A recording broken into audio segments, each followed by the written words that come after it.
happy to say Alana Maria is joined with me in the studio. How are you doing, Alana? I'm good. How are you? I'm doing amazing, thank you. I'm so happy to have you here. I'm happy to be here. Thank you so much. And you're a local girl as well. I love that even more. Literally. Like, I'm happy to have you here as well because I feel like I've somewhat watched your journey from the beginning. I'm not too sure if it was the beginning. I just remember seeing you do freestyles and covers and seeing them on I'm Just Bait. I know at the time I was still in school. Yeah, no, I was still in school too. I was, So, that's what I was going to say. So you can tell the story better than me. Yeah.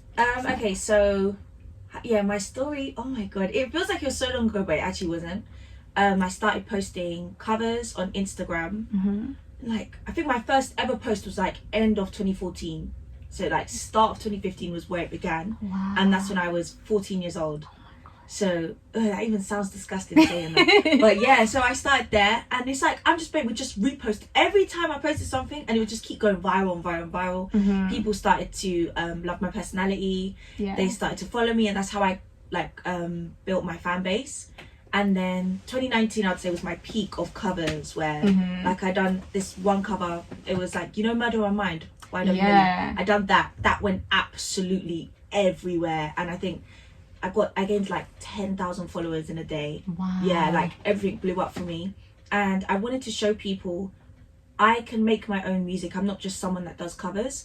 So it was one day I just said, you know what, F it, I'm just going to release my own song and show people I actually do music. It's not just covers. And the response was really, really good. It was really, really good. And I got hit up by a couple major labels, and I got signed when I was like 17, and then my journey of being an artist started from there. So yeah, it was... So how do you take this all in at such a young age? So you start off at 14 years old posting covers, still being in school. What was that like at the time, being in school, posting covers, going to school the next day? Honestly, I think it was, do you know what, it's weird because it never really affected me. Like, people obviously knew in school, oh, she sings, she's going to be doing something loud and entertaining in her life, just because that was my personality. So everyone knew she was going to go down this path. I think for me it was weird finding out people knew who I was. Like, you know, you get the random stares on the street and I'd be like, what did I do? Like, do I know this person? And then I realised, oh, okay, it's music. She knows me from Instagram, or this person knows me from the cover. So I think it was me just more feeling humbled and grateful for the fact that people knew me for my talent. And then it starts to get, oh, you're bait, you don't have time for me no more. That's why I started to get in school, oh, you're bait now. But yeah, it's, I think because I've been doing it for so long, like majority of my whole teenhood was people knew who I was with music. So now I'm 22, it just feels like I'm just used to it. It doesn't feel different to me now. Yeah. So how do you keep yourself grounded with all of that as well? I would say staying humble and maintaining the things that I would have even if I wasn't doing music and if no one knew me.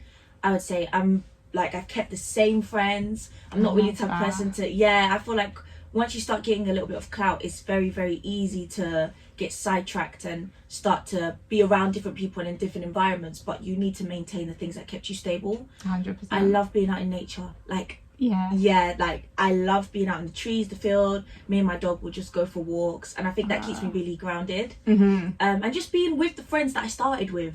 Like, even if I quit music today and I said I'm going to work in Tesco's, they'll still be there. Oh, do you know what I love that. So yeah, honestly. So I think those are the things that keep me humble and keep me grounded and keep me hungry as well. Because I felt like if I started to get cocky with what I do and who's around me, I wouldn't be hungry anymore. Like, my passion would just slowly burn out. So I'm happy with me being the way I am, if that makes sense. Amazing. And out of your covers, the one that stands out for me, I think it was Ram's Barking. Oh, I remember that one. I remember that one. And you put a spin on the lyrics, your own song. Yeah, I done a couple. Okay, do you want to say how it happened? Go on. So me and mum are driving home. Obviously, my mum is my manager. So at this time, she's just throwing those ideas. We've been working back to back, and just like within the covers, she recorded all of them, and we always had like an idea before it even started. So we're driving home now, parked outside the house, and she's like, you should do a cover to the Rams, the Barking song. I was like, no, mum, no. She's like, I'm telling you, it will pop off, but do it, like, remix it. So make your own lyrics, but make it so people feel like they can relate to it. And I was like, what, like saying like I'm trash, da da da da da. And she's like, yeah. And I was like, but I'm not trash. She was like, I know you're not trash, but that people will love that because it's just like they want to repost it. It's funny. It's got energy to it.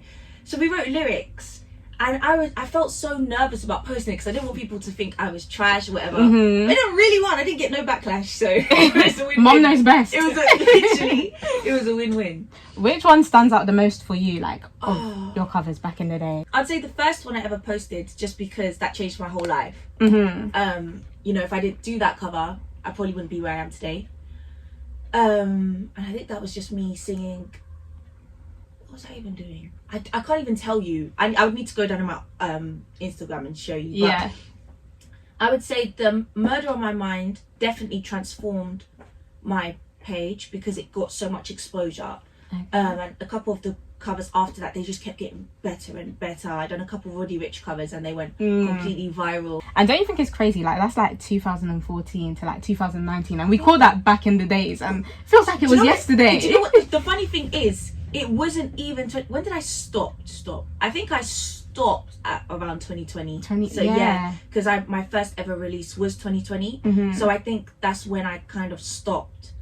But it feels like it was so long ago. Like, me saying, oh yeah, I was 14, basically 13, basically 12. Do you know what I mean? Like, my whole teenage life, I was doing basically doing it. You released a song called Cliche, right? Yes. What year was that? So that was like the song when I was like to people, okay, I want to show people that I can make music.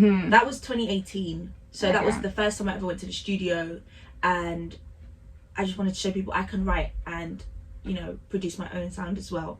So I done that, and that's when it went really. It got a great response, and that's when the labels started emailing saying we want to have a meeting, because they were like, we've seen you for a long time on the. They've got like this social media thing. And they watch. And they were like, you keep coming up for months and months, and we're like, we just want to hear something of yours. So they were like, the moment you released your own song, we wanted to grab you quick because we know, okay, she's an artist. She's not just someone that does covers. She can make her own and she can write. So that's where my career basically started, from just being a singer to an actual artist, I would say. Amazing. We love to see it, and nothing before its time as well. You're like living testimony of that. Like, hard work, perseverance, and it falls into place at the right time. And just enjoying it. It doesn't even feel like, it sounds mad, but I know I've worked my head off. But it doesn't even feel like I've you know what, like I don't have no resentment to how hard I've worked, because I've enjoyed it. Like, I feel like if I was doing something where it just felt like chores, or it didn't feel like I was enjoying it, it would feel way more harder than what it's been. But me having fun for it all, it kind of takes away how many years I've been doing it for and how hard I've been working, if that makes sense. When you do what you enjoy, it will never feel like work. You just feel like you're just living your life. You're living your best life and just doing what you love. And it's just getting better and better. Yes. Now, we haven't spoken about, if anyone hasn't heard of you before, we haven't spoken about your genre that you make. But I want you to describe your sound without saying the name of the genre. So give me a couple words to describe your sound. Okay. I'm an artist that embraces her culture. Okay.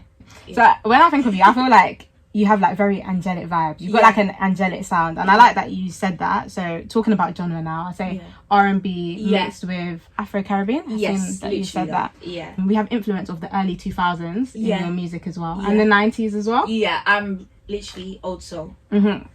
Growing up, what songs was like blazing through the speakers? What songs was your mum blazing through the speakers at home growing up? We've got so many. Jagged Edge, Avant, proper R&B. All R&B. And then on my dad's side, it was funky, UK garage, John B. There was a lot. It was my parents were both very like R&B heavy lovers, mixed with UK grime, garage. So it definitely helped me form a love for music, and especially in my country as well. It wasn't like all the music I knew was just American. I had a touch of what music was going on in my country. So it definitely started there. And you grew up in West London, and a lot of the time we have artists coming from South London, East London. But how do you feel growing up in West London has influenced your sound in any way? I would say there, like you said, there hasn't been much people. Only now, like we've got Diggity, we've got Central, Western, we've got Western, we've got Fredo. So we got you. We got me. So it's nice to be a part of such a high class area. Like everyone from West is doing top tier music. Absolutely. Do you know what I mean? It's not saturated, so it feels good. I feel proud to be a part of it. So I've heard you say that you're inspired by the likes of Brandy and Leon, but who's an artist that inspires you that people wouldn't really think, like someone? Ooh. Okay, that's a good one. I love Anderson .Paak. Okay. Like Anderson .Paak is one of my favorite artists. We've been talking about throwback stuff a little bit, but we're gonna throw it back, not too far though, only to 2020. Okay. One that you released. This one's Happier. Oh yeah. Okay, we're gonna press play. As 22-year-old Alana now, what would you tell that girl back then? Girl, you didn't like that song, but that song done a lot for you, so you just keep doing what you're doing. I love that you're keeping it real. So over the pandemic, you were working because 2020 there was nothing but vibes from you. We had releases alongside Me There's the Jagabun, Back Row G, Cranium. But I want to talk about the Cranium one real quick. My Heart. How do you feel to have like one of the biggest dancehall artists out of Jamaica feature on your song? You didn't feature on his song. He featured on on your song. At that time, obviously that was me having my first year of doing music. I couldn't believe it. I was in shock because I've been a Cranium fan from young. So it was mad how he wanted to jump on a song that was mine, and I was so fresh, only a couple months in. It just felt like, it felt very surreal, but it was a nice, humble feeling to know, okay, you're doing what you need to do. This is your career, this is the right thing, this is your purpose. He's so lovely. How was it navigating being a musician in the pandemic and still being quite new to it as well? Very, very difficult. It was hard because it being your first year of doing music, you need exposure, you need to be seen, you need to be out there. I was hidden because I would do a song, the next you see Happier, My Heart, Chargy, the day after all of those shoots we went back into lockdown, so I never was able to do any interviews that whole year. It was always over like virtual or like what's it called, Zoom. Everything was Zoom. My whole life was Zoom, bro. I would go into the shoot, everyone had masks on, you'd hear someone cough, everyone's running away. So it was kind of a bit disappointing for me because I was like, this is the year, like this is my outbreak, this is when I need to be seen, I need to be doing shows, and I don't feel like I had the chance to do that. So I would say throughout my majority of my career, I didn't get to my best potential because of lockdown. But you're ready now. No more lockdown. You're able to go. At such a young age, you can just hear you speak, and that's credit to your mom and your dad as well. You can really tell that you just have your head screwed on. Is there like anything else that you feel like influences this? I'd literally just say having faith in God. Really and truly, I feel like that keeps me stable, because being an artist is there's no structure to it. It's all down to you, and it's not down to you at the same time. Like it's like up and down. It's like that crypto, you know the chart is just going up. It's literally like that. You can't control things. One day you could be working like this whole week I've been back to back working outside. Next week I might not be outside at all. And that contrast to getting used to knowing things are not structured, and your life is not really, you have to be as structured as you can, because the job you have, it's not a 9 to 5. It's not if I go to the studio, you don't have to use your brain, and no, you have to use every single thing. I need to feel right, I need to be eating right, my mind needs to be right. In order for me to even write, I need to be in the good mindset to even be able to make music that I like, but then I need to experience at the same time.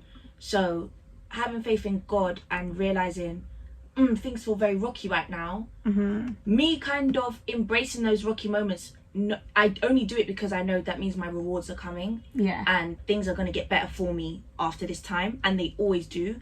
So I think I've learned the cycle, so I'm so stable in my mind and so resilient now. I know, okay, nothing can shake me, because I know once it's bad, I'm smiling because I know good is coming. And I just love it, like you can see it and even hear it when you're speaking, that you're very balanced.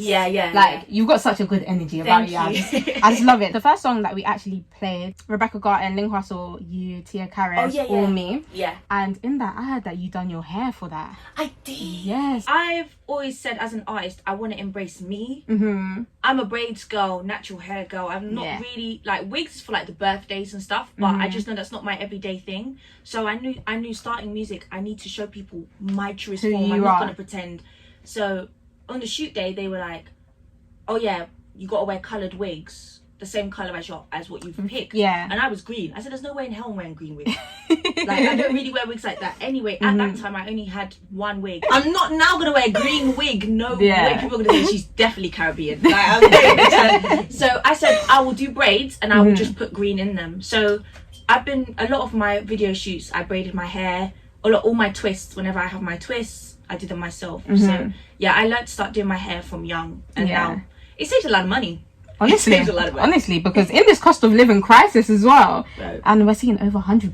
Yeah, do you get it? No, thank you. It's not happening at all. And you used to be an athlete as well, right? Yeah, I did. Okay. So it's something I definitely still implement in my life now. I do like even a lot of brand deals with. I'd had one with Nike last month, Under Armour for like the last four months of the year last year.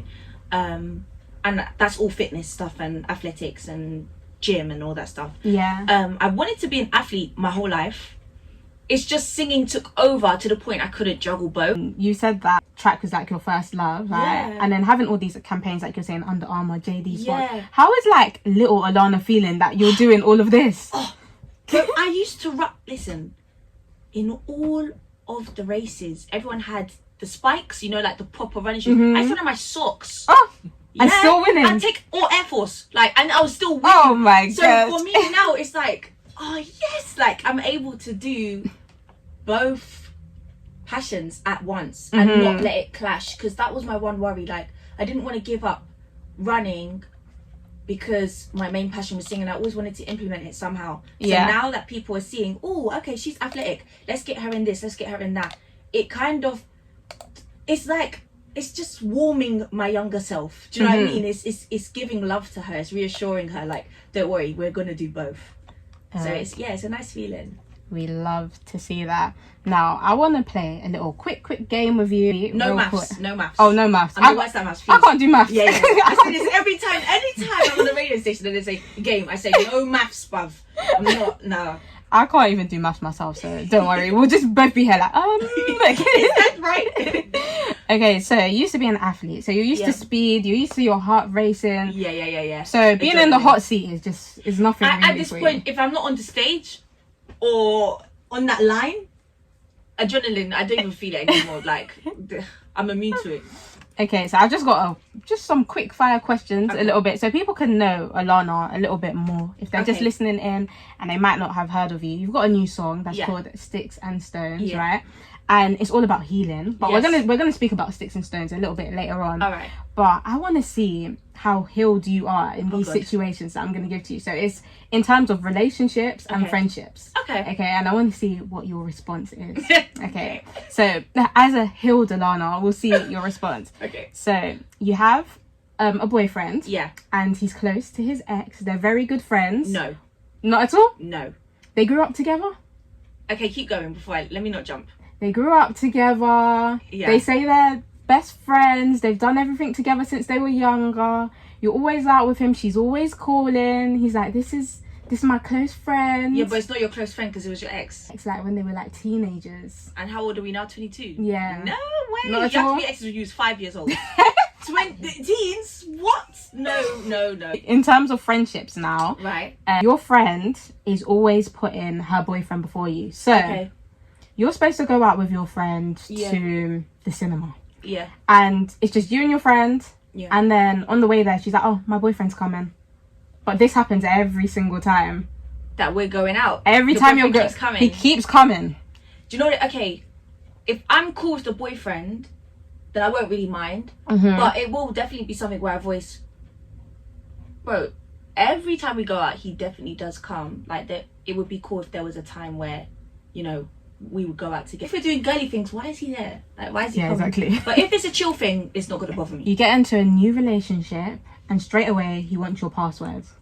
No, not happening. I don't feel like passwords is necessary. Like, if I take your password, that really, I'm going to start looking and then it's like I'm fishing. Yeah. I'm going to start getting that insecurity that something's there. So I don't want it. And if I maintain that I don't want it, I shouldn't need it. Yeah. Do you know what I mean? I just don't feel like I should need it. But if I ask you, you should give it to me. Okay, and last one in friendship. So you have a friendship group, Yeah, and you keep seeing that all your friends keep going out, and not inviting but not inviting you. But this keeps happening. No, I'm just distancing straight. You're not. Are you communicating? You're not telling them. I might voice it. I would probably voice it. Yeah. But it depends how bait it is. If it's obvious that, come on, like, Alana would be at these things, I would just slowly distance. Okay. Sometimes it's not worth talking. Yeah. I'm not gonna lie. Alana seems very healed, actually. I'm healthy, guys. I'm not perfect, but I'm quite healthy. You're on your way. I'm on my way. Yeah. I'm on my way to the healthier. You and Cristal made a song. Was it last year?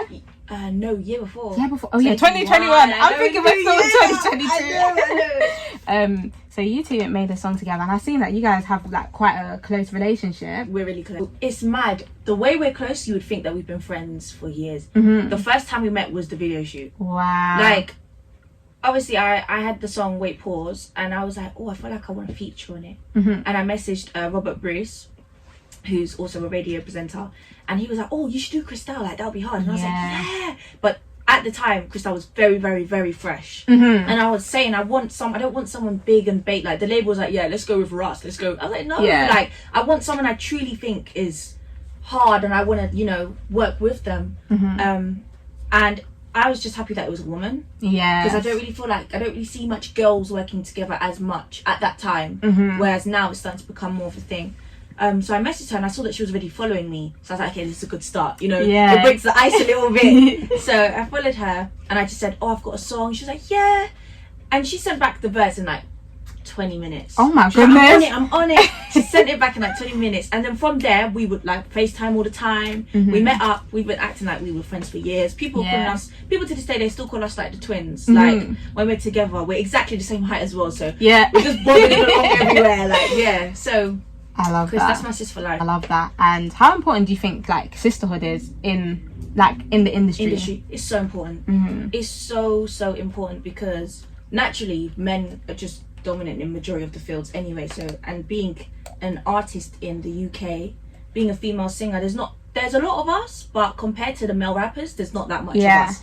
So we really do need to support each other and push each other way more. I even feel like there still needs to be way more work to do, if I'm being extremely honest. Coming together and embracing, like, obviously there's a lot of us. There's Chris, there's Bella, there's Manelia, there's Lost Girl. There's a lot of us that will support each other. But I just think there needs to be more. Definitely. Yeah. But I feel like we're at a good start right 100%. now. And it is International Women's Month. So big up the girls one time. Yeah. Alana, Maria and Cristal with Wait Pause. Definitely looking forward to hearing some more from these two. Yeah. And I was telling Alana as well, I absolutely love the video to this one. It's got like the nostalgic feel. Anytime you have the VHS camera and you guys were just going around, having a good time. Literally, like, we're just going in shops, trying on clothes. And just recording each other. It was like meeting up for the first day, but also shooting a video at the same time. It was a great contrast. No, Alana. Yes. I feel like you've been playing with our emotions a little bit. I'm sorry. You posted a little snippet like early 2022 of a song, and on TikTok, giving us a little teaser. Okay. And you received comments like, "I'll be real, this is cold. When you gonna release this though? Why is this not out? Girl, please, release." We had absolutely been fiending for this one. Yeah. I've done that a couple times and I need to stop doing that. But don't worry, we're happy now because we finally got it. And we got it last week. Was it last week Thursday? I think so. I'm not. Do you know what? With the days, I'm not with the days. But we got it last week. When you wrote this song, was on the day that you fully healed from heartbreak, right? Yeah. How was it like? Did you wake up like on that morning and like feeling good, feeling refreshed, and you're like, I'm gonna write a song? No. How did it go? That's never happened for me. Is it? No, I've never woken up like, this is what it's gonna be. It's the beat. So I went to the studio and I already felt like I had healed anyway. Like the song didn't give me like I think I'm done. I didn't realize. It's just when I was writing, I was like, oh, I'm really done. Like, and it was just my emotions coming through before my brain even processed that I was done. So I went to the studio with my producer Sai. Shout out Sai on the beat, and he just started playing chords, and I was like, that's it. It was so quick. It was coming out. And I was writing the lyrics and it was all just planning out perfect. And so from the time of like writing it, recording it like that day, did you sit with it a little bit before you posted it, or did you post it like soon after? Did you have to like take it in a little bit? No, I think I was so gassed. You were just ready. I was so gassed. Yeah, I think I posted it on TikTok maybe like a week after I made it. Wow. Because I was gassed. And I promise you, I was not trying to tease for that long. But like I said, music is so, you know, it's like, it's not structured. So I did think it was the best time to release it, but it wasn't. Now was. And talk to us a little bit about the healing process. So you said that you had like 5 stages of healing. Yeah. I don't want you to give us all 5 like off the top of your dome, but anyone that might be listening and they might feel like they're in a space as well, they're gonna hear your song as well and hear it, but I want you to like just give a little bit of advice to like healing and being on your way. I would say healing is not a sprint, it's a marathon. And at times you might think you're healed and you're not, and that's still okay. And I don't really feel like healing doesn't mean you're done, you feel nothing about it, you're over it. It's just more acceptance and being able to live with those emotions and not have it eat at you or feel any negative emotions towards it. Because I think when people think, oh, I need to get over something, that means they need to forget it and completely have it like it never happened. That's not necessarily how you heal. Healing is just being okay with things and being happy within, regardless of the situation and what's happened. So for me, I had felt happy the whole time after my breakup. I was just, the energy was just everywhere. I was gassed, like, but I wasn't healed. And I was only healed once I started to just settle down a bit more and just become more aware of my surroundings and focusing on music a little bit more and writing. And even then, now I will still naturally have healing to do. It's never gonna stop, but it just gets way more easier, and to the point where you don't even know you're healing, but you're still healing. Do you know what I mean? So yeah, it's definitely patience. Yeah, and I'll say like healing's a journey, not a destination. There's always more things to learn. I feel like as well, I was gonna say, hearing you speak and hearing your music as well, I feel like, you know how everyone has a friend for something? Yeah. If something's happening in your life, like you've had like a breakup, you've had this or whatever, listening to Sticks and Stones, your friends, they don't even need to come to you. They can just put on the song and listen to it. Listen, I get messages at 3 a.m. I was gonna call you, but I listened to Sticks and Stones. That's fine now. Okay. Exactly. How do you feel about the state of R&B in the UK right now? I absolutely love it. I think there's so much talented UK artists that specialize in R&B, and I'm so excited for them to now kind of get the light that they deserve, get their flowers, because everything's just US. Yeah. To the point where now it's called UK R&B. Like, R&B is R&B. Why is it because we're from UK? It's different. Do you know what I mean? And are there any like artists UK wise, since we're talking about UK R&B artists, that you want to collab with? Oh, there's so many. I can't even. There are so many to name. There's so many. Majority of them, to be honest. I've worked with a couple of them. I'm not going to say any names because not yet. Secrets. But there's 100%. There's a few. Majority of them, really. I love Jack James. Jack James is one of my faves. Bella's my girl. Manilia's so dope. There's so many of us. I work with a guy called Javan as well. Me and him, we have been making... Yeah. Listen, I can't even describe. Like, I listen to our songs more than songs on Spotify. So, yeah, I mean, I'm really excited for this year and for all the R&B artists coming out as well.